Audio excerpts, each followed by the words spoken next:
Welcome to the In My Opinion Show with Ronald, BarryRobinson, and friends, seen on the internet 24 hours a day. The In My Opinion Show is also seen on Comcast Cable Television, Channel 17, Flint, Michigan, every Saturday at 6 p.m. and every Wednesday at 8:30. The In My Opinion Show is also seen on Comcast Detroit, Channel 68, at various times. Consult your community calendar. We have a very good show in line for our millions of viewers worldwide, but first I want to introduce my very capable and talented co-host. First we have Mr. Henry Hatter. Hi, Ron. Denise. Welcome, Henry. Hi, Henry. And then we have the diva of the show, Miss Denise Smith-Allen. Welcome. Thank you, Ronald. Let's talk about the takeover of Detroit, Michigan by Governor Snyder.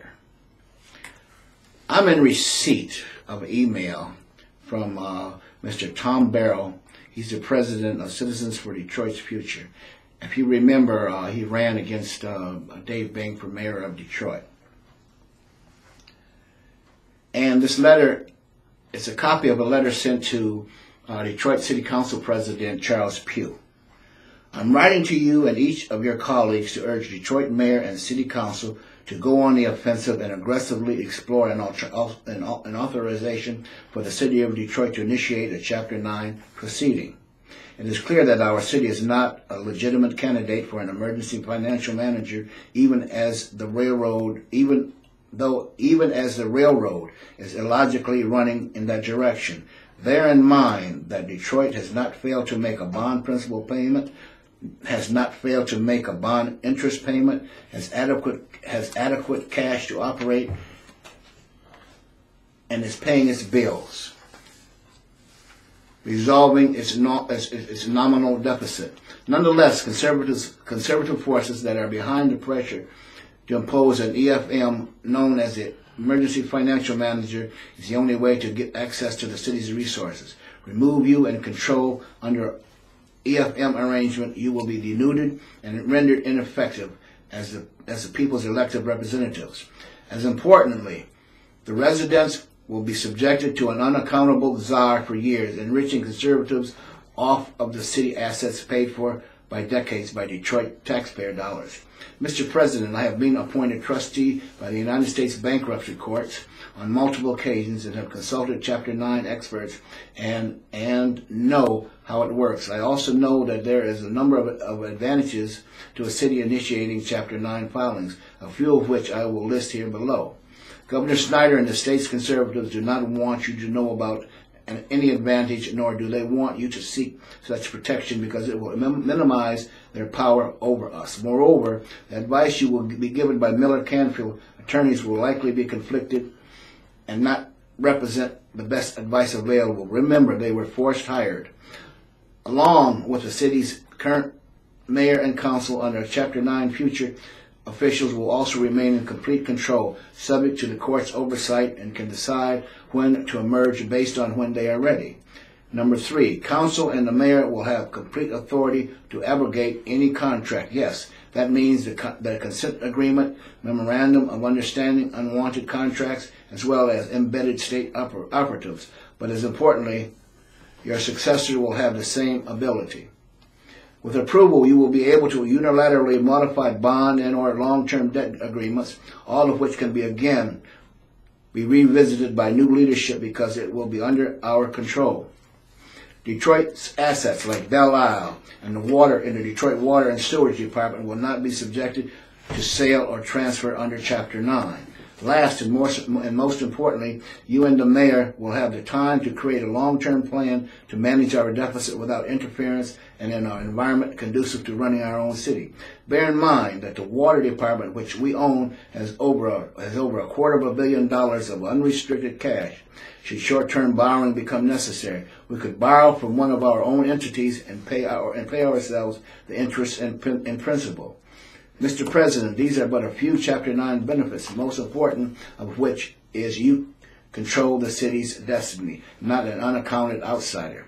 The media and political-driven atmosphere of inevitability is meant to break your will to fight or will to maintain control of our city. There are no benefits to an EFM, as he or she will sell off city assets to selected cronies under the appearance of objectivity. They will bust city unions, privatize government functions, and transfer city operations as they have done in other Michigan cities. In closing, not fighting an unwanted EFM will forever negatively place you in the annals of Detroit's history as presiding over a change which you and the rest of Detroit will forever regret. We urge you to lead our city so that the judgments of history does not honor you otherwise. Very truly yours, Tom Barrow, President. Well, that's a lot. Now, for those people that, and I've heard different pundits say that, well, maybe it's a good thing for Detroit, but I'm telling you right now, I don't think it is. And I don't think an emergency manager that has been in all of these other cities, all right, is warranted. Okay, I must remind you that all of these cities, I think except for one, all right, have black leadership. Now, I'm not trying to play the race card here, but out of all of the cities and municipalities in the state of Michigan, why is it that you only see black cities being taken over by emergency financial managers? Well, let's get back to Detroit. They have been trying to take over Detroit for years, okay? And the bottom line is, I don't give a damn what you've heard or who you heard it from. The bottom line behind all of this here three-card Molly shit is the water. They want the water, worth billions, billions, and billions of dollars, okay? That's their main purpose, is to get control of the water and sewage, okay? Because Detroit sells this water to, a host of municipalities around the in Michigan, okay?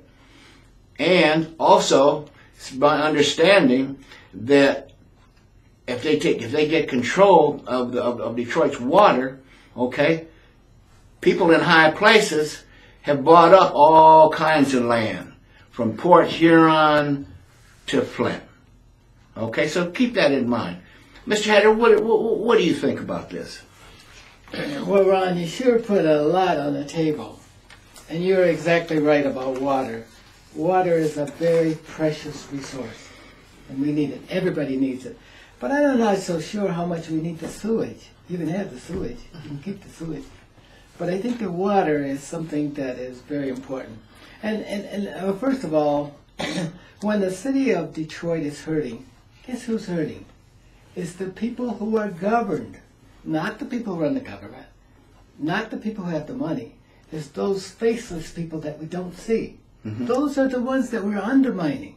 And so when the governor comes out and say, well, I think I'd like to see a financial manager go to Detroit, because I don't think that Detroit is doing due process to give people the resources to a quality of life that they demand and want. Now, the people who are elected to these positions are required by law to provide these. But if they can't provide them, then they are abrogating mm-hmm. their rights to drive government. And I'm not so sure whether Detroit has a plan, a real comprehensive plan that addresses these problems. And if they did, you have to think about, well, does the plan really address the needs of people, a rise in the quality of life? Is the plan implementable? Does the plan have the right, have they debated all of the key elements that impact the plan so that you get a 360-degree buy-in to the plan? And is the plan believable? Now, all of these, this has to be the acid test to any plan that really works.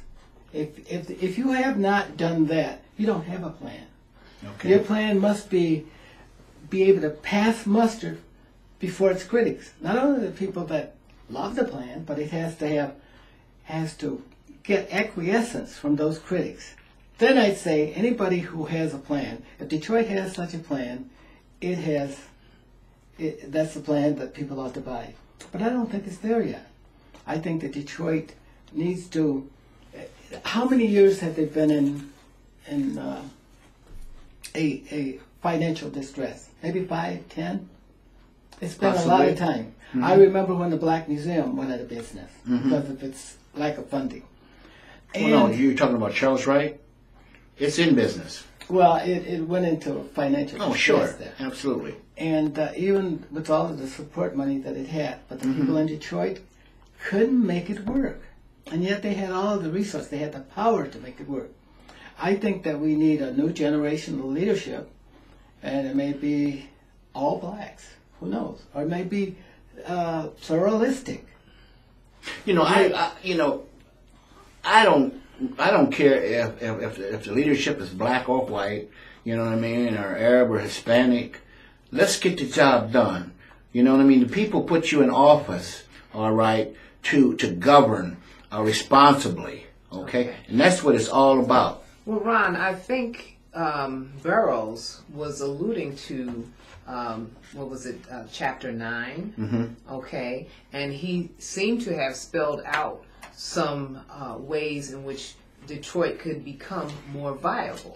Now, it is up to those right now who are sitting there in leadership. At least you were talking about it too, Henry, in terms of having a plan. Now, it would behoove anybody who's in leadership to be developing some type of plan. Absolutely. Okay, but if they don't have one, here is something that they can draw from.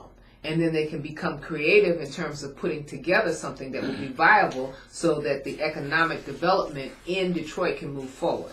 Because to me, yes, it is the water, but so much hinges on economic development in that area. I mean, Detroit, Flint, there are so many similarities in terms of what could happen if you had the right things in place.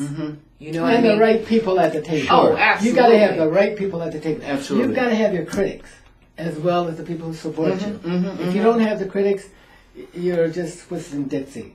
You've got to have people who say, "Well, I don't like this approach." Not the people who are political, but the people who really care about Detroit, who care about Detroit's people. And the governor could very well be one of those people, but who don't live in Detroit.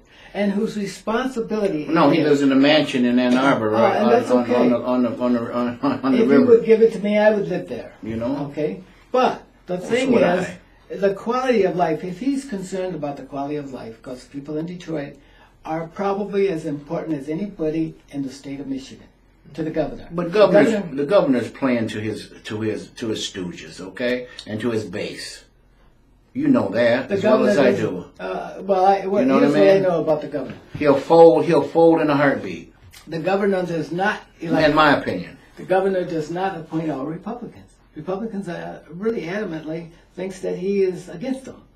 But he chooses who he wants and people who would carry out his directives to achieve certain goals. And that means that you've got to have people who don't always agree with you. People who will help you put together the pieces that are important to the plan to make the plan work. But I've never been a fan of these emergency financial managers. You know what I mean? Because everywhere they've been, okay, they were in the school system in Detroit, plundered, you know, the finances of the school. All right, they were in Pontiac, okay, plundered the resources. Ben Harbor plundered the resources. Here in Flint, you know what I mean, plundered the resources in the sense that they're hiring outside people, all right? Now, what the hell would that, and it's not that anymore, but why would they need 2 police chiefs here in Flint, paying at almost $130,000 a year? Okay? One was under fraud. Well, then they ought to get that money back. Okay? Yeah. But the point I'm trying to make is that everywhere these emergency financial managers, or whatever you call them, you know what I mean? The name will probably be something different tomorrow, but they have plundered the resources. Well, okay. I'm not so sure that they plundered. When you see, the politics of a city or a school district will not let you run the school district in an authoritative way, with a single direction with certain outcomes. It's just not going to let you do that. They're going to weave it back and forth, tear it to pieces until you lose energy and you lose. That's why they do it. No, this is why. That's why you must have the financial manager. Financial manager comes in like God and puts his foot down and says, "This is how it's going to work." And well, that's fine. I have no problem with that. But don't plunder the bank while you're doing it.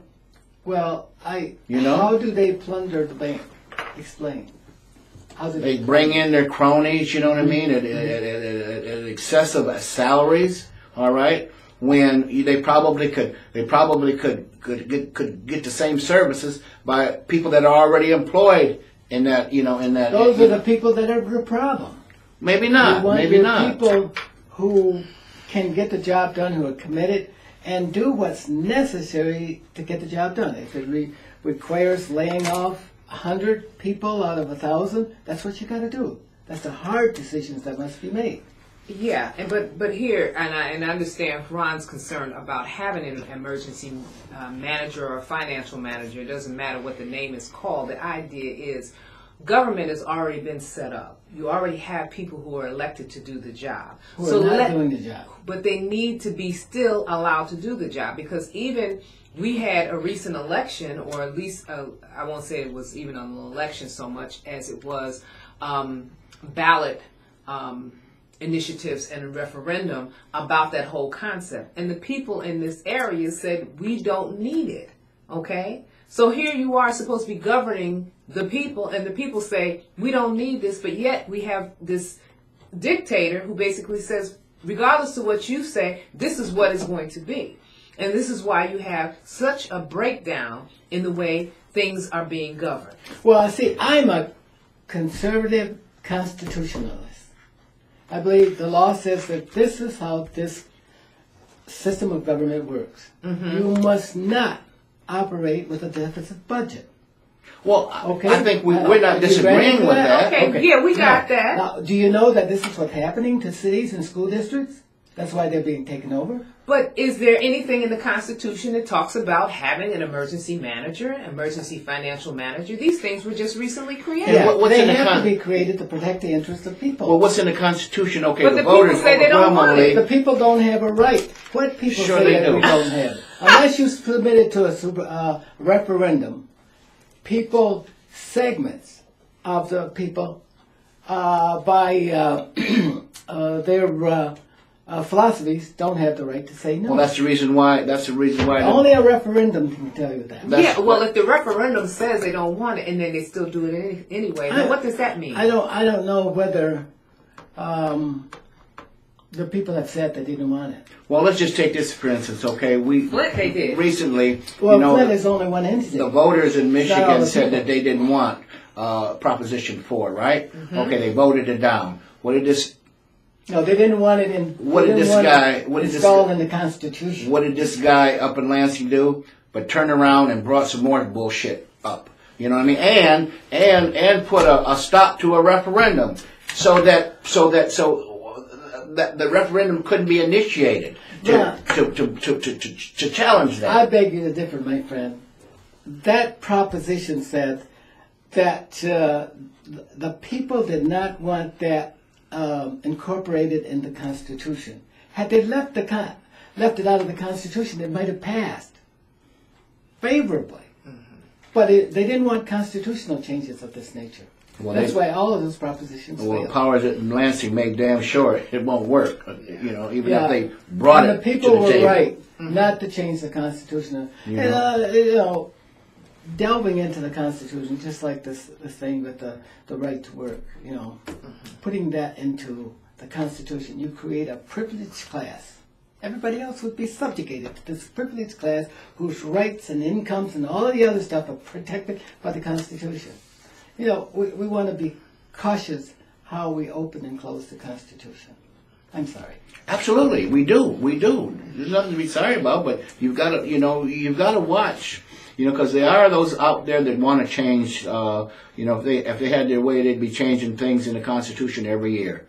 You know what I mean? And that can't be allowed to happen. They have amendments, and the amendments have been around forever. Okay, and some of them are very apropos and worked to perfect the Constitution. So I don't see anything wrong if it's necessary to have some amendments. Yeah, I don't see anything wrong, but if it benefits all of the people, not just a segment of the people. You can't put rights out there for only perhaps our operators out here, not benefit us or the rest of the community. You can't do that in the Constitution. That is for the people, by the people. For the people and by the people. Right. Wow. Well, so all in all, I agree with Governor Snyder. If he appointed me the emergency manager, I know I would be assassinated in 2 or 3 days.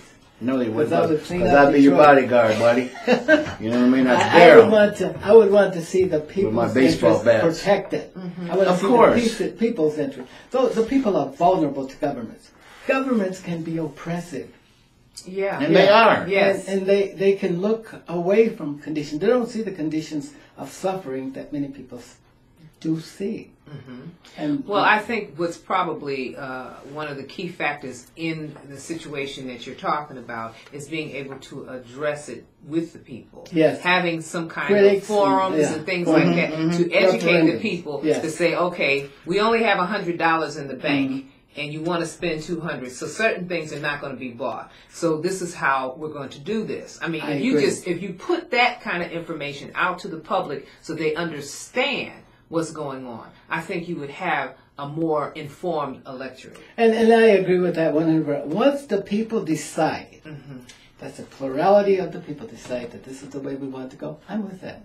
But if you have a minority of people out here deciding what the outcome of any event that affects us all, I'm against it.